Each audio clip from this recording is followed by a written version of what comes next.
주 안에 있는 나에게 난 근심이 있으랴. 십자가 밑에 나아가 내 짐을 풀었네. 주님을 찬송하면서 할렐루야 할렐루야. 내 앞길 멀고 험해도 나 주님만 따라가리. 우리 앞뒤좌우로 축복의 인사를 나눕니다. 성도님은 하나님께 택함 받은 자입니다. 예. 내가 누구에게 택함 받았느냐가 참 중요하죠. 한 7년 전에 교회에서 이제 업무용으로 컴퓨터를 노트북을 하나 사줬는데,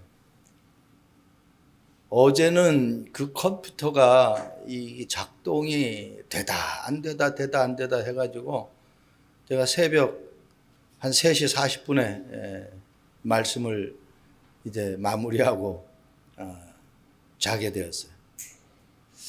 그래서 새벽 한 40분쯤 잠자리에 누우면서 야, 아침에 이거 뭐 일찍 일어날 수 있겠는가라고 생각을 하고 누웠는데 전혀 피곤치 않는 거예요. 내가 가만히 생각해 보니까 컴퓨터가 안 된다고 내가 막 짜증낸 것이 아니라 계속 기도했거든요.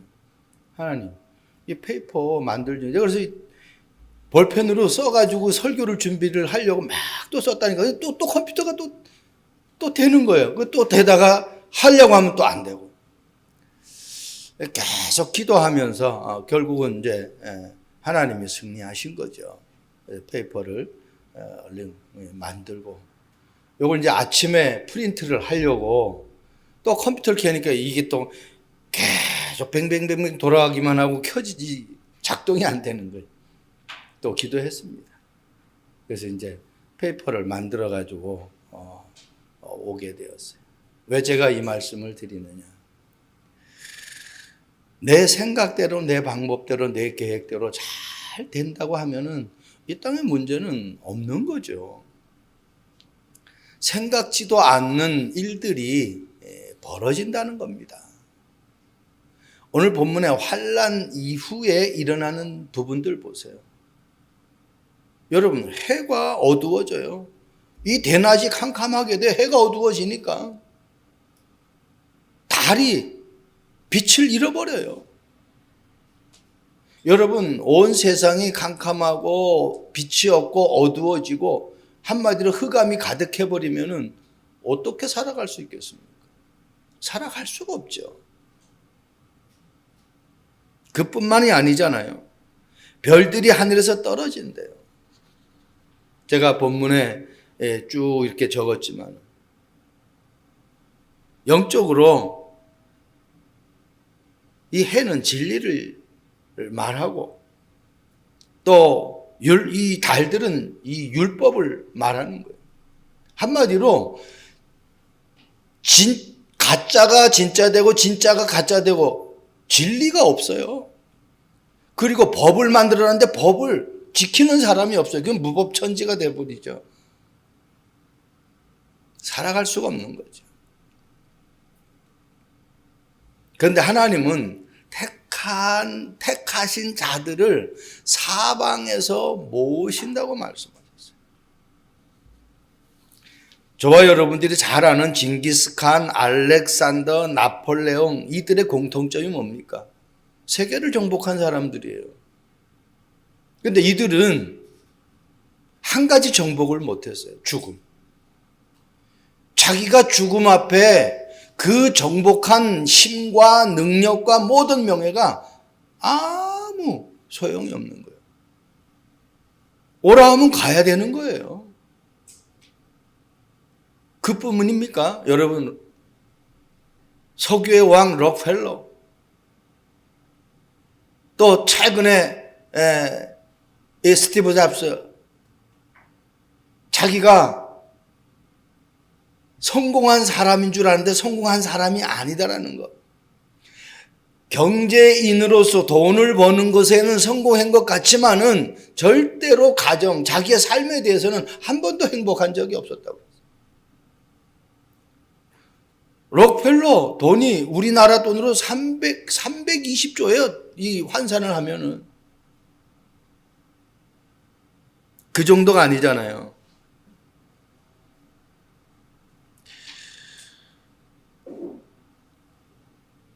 강철왕 카네기는 우리나라 돈으로 하면 한 300조 됩니다. 세계에서 가장 많은 부를 가졌다고 하는 사람들의 공통점도 뭐예요? 똑같아요. 죽음의 문제를 해결할 수 없다는 거예요. 그 수많은 재산이 자기가 생명을 연장하고 죽지 않는 데에 효과가 있는 것이 없다라는 겁니다. 죽음 앞에는 돈도 어떤 권력도 어떤 힘도 아무 소용이 없다. 그런데 약속하셨잖아요. 하나님이 택하신 자들은 사방에서 모은다.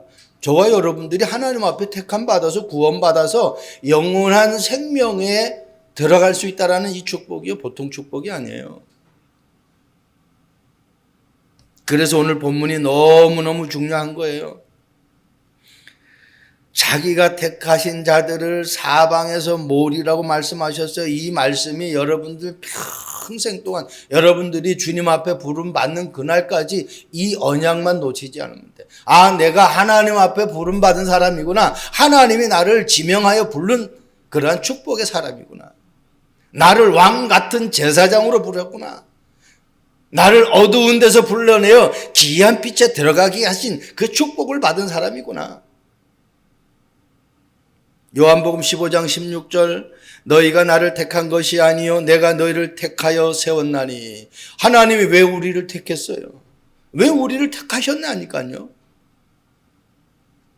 뭘 시켜 먹으려고요? 아니에요. 요한복음 15장 그 이후의 말씀 보세요. 우리에게 열매를 맺게. 그냥 열매가 아니에요. 풍성한 열매 맺게.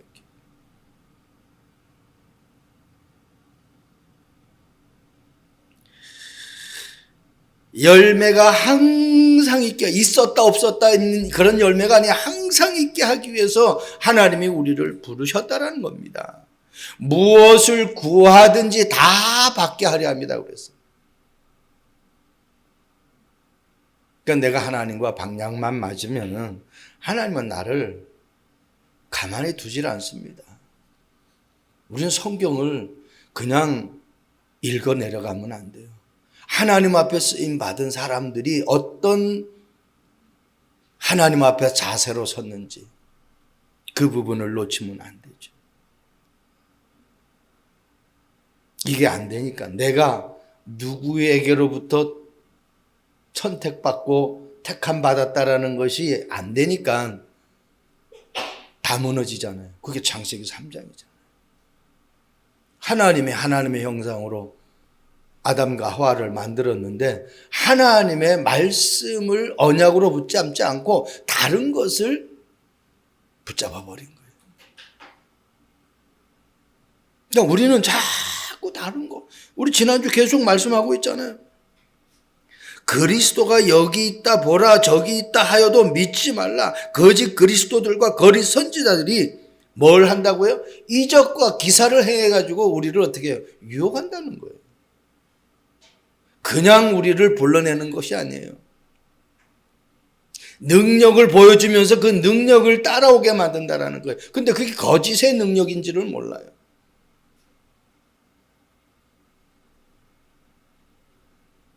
쉽게 우리는 이해할 수 있잖아요. 출애굽하는 이스라엘 백성들을 보면 쉽게 이해할 수 있어요. 하나님이 불러내시고 하나님이 계획하시고 하나님이 이끌어가시고 하나님이 굶지 않도록 모든 것, 추울 때 불기둥, 더울 때 구름기둥, 그죠? 목마를 때 반석을 쳐서 물을 내시고 만나와 메추라기로 계속해서 메고 한 번도 굶긴 적이 없어요. 그 하나님을 안 믿잖아요. 저와 여러분들이 하나님께 택함 받은 사람이다. 그래서 오늘 이 자리에 앉았다라는 생각을 한순간도 놓치면 안 됩니다. 자, 택하신 자들을 모으리라. 첫 번째, 환난 이후의 세상의 조직의 붕괴를 지금 이야기하고 있어요. 그게 24절, 25절의 말씀입니다.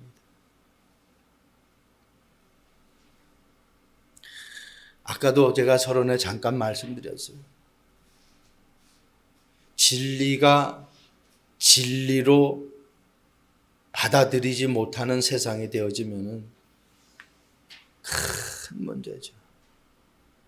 참나 저는 요즘 그 요새 그런 걸 텔레비전을 보면서 진짜 뭐 저렇게 다들 거짓말을 해가지고 이 나라가 어떻게 되겠는가라는 생각을, 우리 어린 아이들이 저런 걸 보고 자라면은 어떻게 되겠는가. 그래서 세상이 그러니까 우리도 그렇게 해야 살아남는다라고 생각하고 그렇게 하면 안 된다. 복음을 가진 우리만이라도 정말 이사야 6장 13절 말씀처럼 밤나무 상수리 나무가 다 배임을 당해도 끝까지 남아있는 것은 그루터기라고 그랬어요. 언약 잡은 사람이에요. 다른 것에 무릎을 꿇지 않고 진리로 탁 단단하게 나를 세우는 거예요. 참, 나 우리나라 국민, 저는 투표권이 없어도 투표를 못하지만은 투표권 있는 사람은 진짜 갈등하겠어요. 이거 누구를 찍어야 될지 모르겠어요.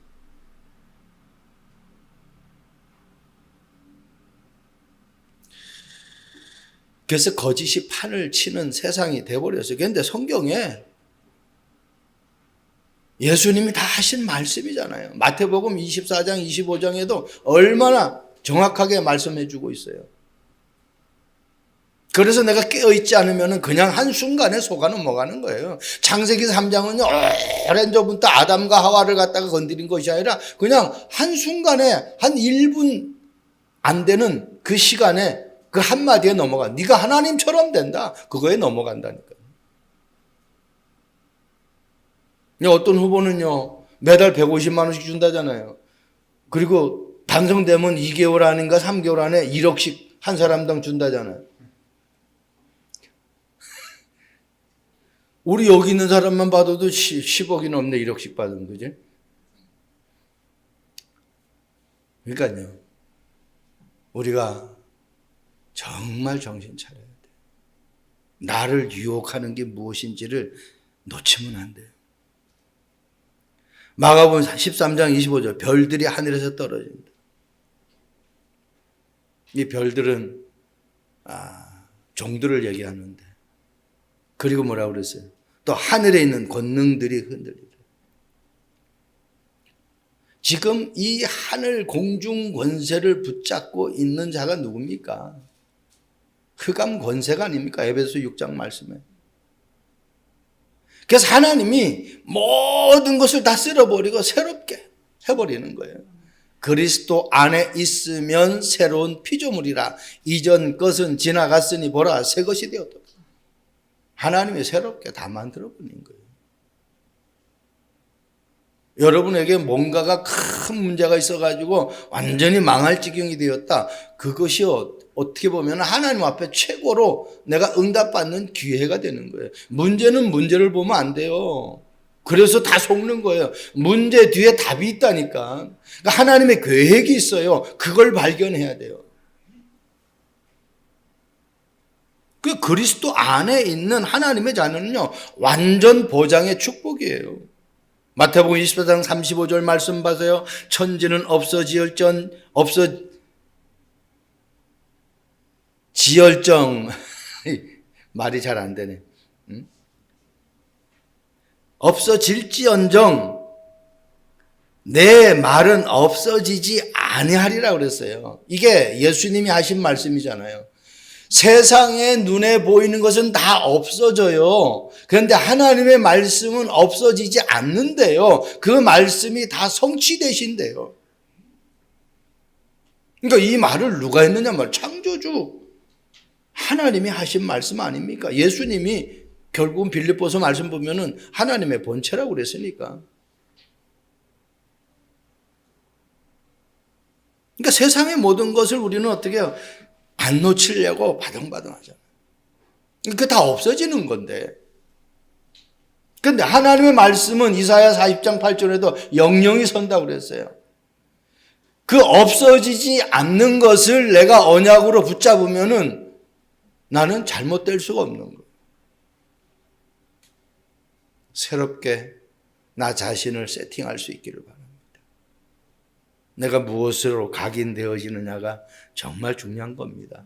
영원한 걸 붙잡지 않으면은요, 그 삶은 영원한 삶이 될 수가 없습니다. 그러나 영원한 것을 붙잡아 보면은 내 인생은 영원하게 되어지는 거예요. 십자가 사건은 오늘 본문에 다 환란 후에 해가 어두워지고 달이 빛을 내지 못하고 별들이 떨어지고 이 하늘의 권능들이 다 흔들리는 이 모든 것들이 어떻게 십자가 사건을 통해서 다 회복시키잖아요. 그죠? 주님이 오신 이유가 이 모든 것들을 다 회복시키려고. 정상적인 세상이 아닌 것을 정상적인 생각을 하지 못하는 사람을 정상적인 생각으로 다 바꾸려고. 그분이 오신 거예요. 두 번째, 택하신 자들을 모으리라 그랬는데 인자가 오는 것을. 그 택하신 자들은 인자가 오는 것을 분명하게 보고 있어요. 그래서 첫 번째 환란 이후의 세상의 조직들의 붕괴를 통해서 여러분들이 나는 지금 무엇을 영원한 것으로 붙잡고 있느냐라는 것을 언약으로 딱 붙잡아야 돼요. 인자가 오는 것을 보리라. 마가복음 13장 26절 말씀 보시오. 그때 인자가 구름 타고 큰 권능과 영광으로 오는 것을 사람들이 보리라. 세상 것은 다 무너졌어요. 다 없어졌어요. 이제 하나님이 이 땅에 그리스도를 새롭게 그냥 보내는 것이 아니죠. 큰 영광과 권능으로. 요한계시록 말씀 1장 7절 말씀 보면은 예수님께서 구름 타고 오신다라고 그렇게 말씀하고 있습니다. 여러분 사도행전 1장 9절에도 예수님이 부활하실 때에 승천하실 때에 어떤 현상이었어요? 구름에 가려서 보이질 않았어요. 그런데 예수님이 하신 말씀, 내가 너희들이 본 그대로 다시 오겠다. 그러니까 구름 타고 오시는 거예요. 그러니까 주님이 오실 때에 그러한 현현들을 말씀으로 우리에게 이미 보여주신 것이죠. 그래서 영적인 것을 보지 못하면은 우리는 육신적인 거, 보이는 것에 다 속는 거예요. 사탄이 아담과 하와를 그거 먹는 날에는 네가 하나님처럼 된다 그러니까요. 새롭게 보이는 거예요. 보암직도 하고 먹음직도 하고 지혜롭게 할 만큼 탐스러운 나무인 줄 알고. 그러니까 그 말을 듣기 전에 선악과하고 그 말을 들은 이후에 선악과하고는 판이 틀려버립니다. 그러니까 크로스비라는 사람은요, 이 세상이 좋은 건데 그것이 자기에게 좋은 것으로 보이질 않아요. 영적인 것을 보여요. 천사들 왕래하는 것을 보니까 세상과 나는 간 곳이 없는 거예요. 나의 출세를 위해서 내 어떤 육신의 눈을 떠서 세상의 아름다운 것을 보기 위해서 몸부림치는 것이 아니에요.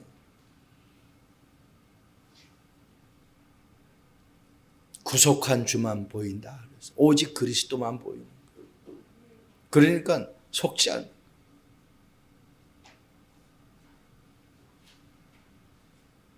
우리나라 정치인들이 진짜 오직 하나님의 영광을 위해서 백성들을 정말 행복하게 살기 위해서 정치를 한다고 하면 사실은 여야 사실 구별하지 않거든요. 그 백성들이 행복하게 사는 그 일에 모두가 하나가 되어져서 그 일을 진행을 시켜야 되는 거 아닙니까? 그런데 그렇게 안 하잖아요. 그러니까 그 말로만 백성을 위한다고 하는 거예요. 결국은 그 내면으로 들어가면은 자기의 유익을 다 가지고 하는 거예요.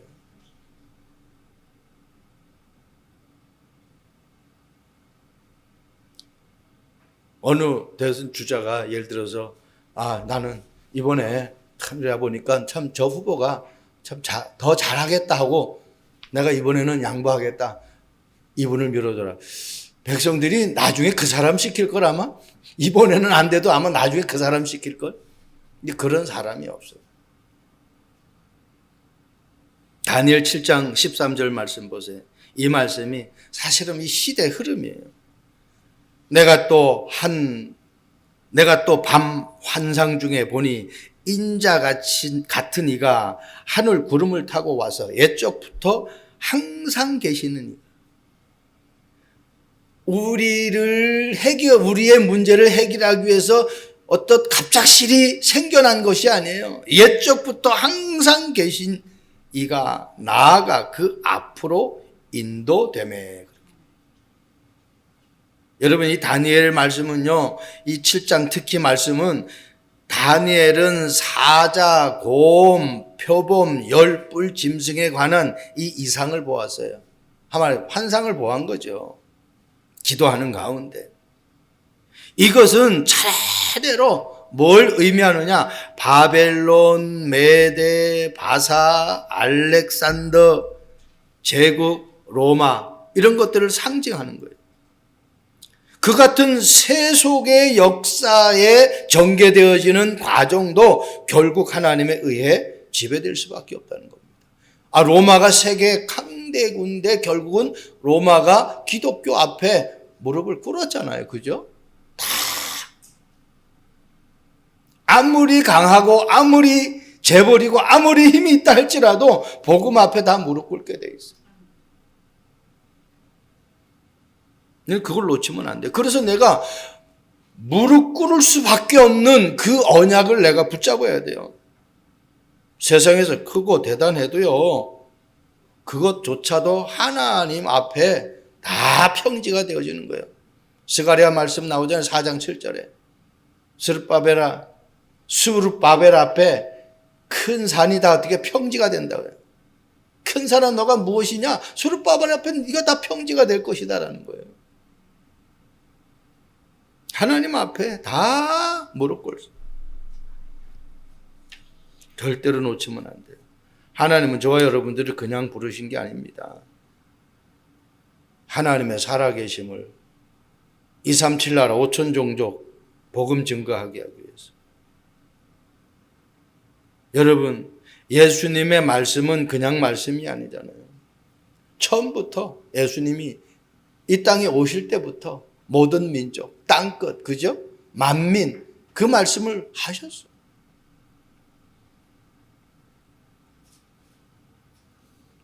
결론적인 말씀입니다. 예수님께서 택하신 자들을 모으리라 라고 말씀하셨는데, 마가복음 13장 27절, 또 그때에 그 천사들을 보내어 자기가 택하신 자들을 그 땅으로부터 하늘 끝까지 사방에서 모으리라. 한마디로 땅 끝에서 하늘 끝까지. 237 나라 5천 종족. 오늘 내가 어떻게 합니까? 우리가 여기에서 땅 끝까지 다 가서 복음 전할 수 있어요? 그 천사들을 보내요 그랬잖아요. 우리가 기도할 때 천사들의 활동이 일어나요. 시공간을 초월하는 보호자의 축복이 일어나요. 기도하세요. 여러분 사업하는 분들, 직장 다니는 분, 여러분 공부하는 우리 랩런트들 정말 기도의 비밀을 누리세요. 내가 기도할 때 일어나는 역사가 어떤 역사인지만 안다고 하면은 우리를 기도가 멈출 수가 없죠. 멈출 수가 없어요. 베드로가 고기 잡는데 전문가인데 한 마리도 밤새도록 고기를 잡았는데 못 잡았어요. 그때 예수님의 말씀에 의지해서 그물을 던졌어요. 언약 붙잡고 기도해요. 그래서 오늘 본문 중에 천사라는 그 단어가 중요한 겁니다. 천사들을 보내요. 내가 하는 것은 한계가 있어요. 그런데 하나님이 하시는 건 한계가 없어요. 우리는 하나님의 능력을 의지하면서 살아갈 수 있다는 것이 이게 보통 축복이 아니죠. 이사야 60장 4절 말씀 보세요. 내 눈을 들어 사방을 보라. 무리가 다 모여 니게로 오느니라. 무리가 다 모여 니게로 오느니라. 어떻게 되면요, 일어나서 빛을 발하라. 그 말씀 나오죠. 진짜 캄캄함이 만민을 가리우고 어두움이 완전히 온 세상을 덮어버렸는데 그 그리스도의 빛을 비추면 그것들이 다 물러가 버리는 거예요. 다 없어지는 거예요. 베드로전서 2장 9절에도 말씀하셨잖아요. 어두운 데서 우리를 불러내어 기이한 빛에 들어가게 하신다 그렇게 했어요. 그래서 어떻게 이 아름다운 덕을 선포하기 위해서 나를 부르셨다라는 거예요. 나를 택하셨다라는 거예요. 그러니까 구원받은 하나님의 자녀는 진짜 복음을 말해야 돼요. 내가 어제 결혼식장에 가가지고 알아보니까 이제 여자 측은 부모들이 아마 그 예수를 안 믿는 가정인 것 같아요. 그래서 요즘은 결혼식을 주례가 없이 그냥 이렇게 해요. 이제 저는 이제 기도하고 축도를 이제 해달라고 해서 갔는데 그렇게 기도하고 축도하고 내려왔는데 내가 어제 우리 사모한테 좀 뭐가 좀 마음이 뭐 해야 될 걸 안 한 것 같아. 간단하게라도 내가 물고기는 물에서 나무는 흙 속에서 우리 인간은 하나님 안에 있어야 행복한다라는 그 간단한 메시지도 내가 하면 좋았는데 물론 기도 속에 그 부분들이 들어있지만은 좀 아쉽다라고 얘기했더니 잘했다고 그런 얘기를 해요. 그런데 지금도 나는 이제 그 부분들이 좀 이제 아쉬운 거예요. 해달라는 것이 축도만 해달라고 했는데 내가 기도까지 해요. 축도만 하면 이제 그런 부분이 안 돼. 축도 전에 내가 기도를 하면서 이제 그런 부분까지 70억 인구 가운데 이 만남을 주신 하나님 앞에 감사한다고 그런 얘기를 하면서 기도를 했지만 그래도 하객들에게 좀 정확한 그런 부분들을 전하지 못한 게 좀 많이 아쉽더라고요. 여러분, 저와 여러분들이 어디서나 무엇을 하면서도 정말 내가 하나님 앞에 택함 받아서 나를 통해서 하나님이 하시고자 하는 일이 무엇인지를 놓치면 안 된다는 겁니다. 아무리 어두움이 만민을 가린다고 할지라도 아무리 캄캄함이 온 세상을 덮는다 할지라도 그리스도의 빛 앞에는 어떻게 해요? 다 물러가게 돼요. 사도행전 13장 48절 말씀 보세요. 이방인들이 듣고 기뻐하며 하나님의 말씀을 찬송하며 영생을 주시기로 작정된 자는 다 믿더라고 그랬어요. 여기 이방인들, 하나님 안 믿는 사람들이거든요. 이 사람들이 복음을 들으니까 하나님을 찬양해요. 하나님을. 그러니까 영생을 주시기로 작정된 자. 우리가 이걸 볼 수 있어야 돼. 내가 그 속에 들어왔기 때문에 분명히 내 주변에 그런 사람들이 있다라는 겁니다.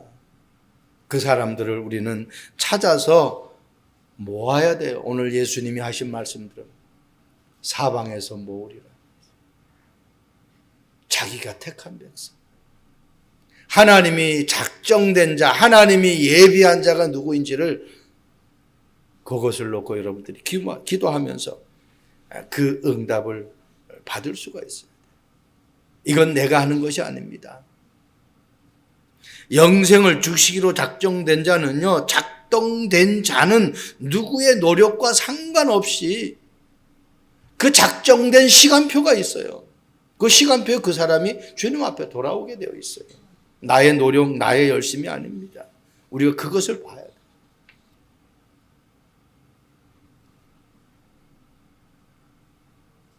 열매가 맺혀지는 것은 그 열매가 맺혀지는 온도에 맞는 계절이 돼야 돼요. 그래서 요즘은 겨울철에도 뭐 이렇게 먹는 과일들이 나오는 것이 그 계절에 나오지 않는 과일인데 나오는 것은 온상하잖아요. 그 계절에 맞는 온도를 맞춰주잖아요. 그러면 이것을 영적으로 내가 본다고 하면은 이 사람에게 내가 복음을 전하는데 나의 색깔, 나의 방법으로 하는 것이 저 사람 눈높이에 맞춰서 내가 복음을 제대로 전달해 줘야 된다는 거예요. 그렇지 않으면은 통할 수가 없어요. 그 사람이 받아들일 수가 없어요.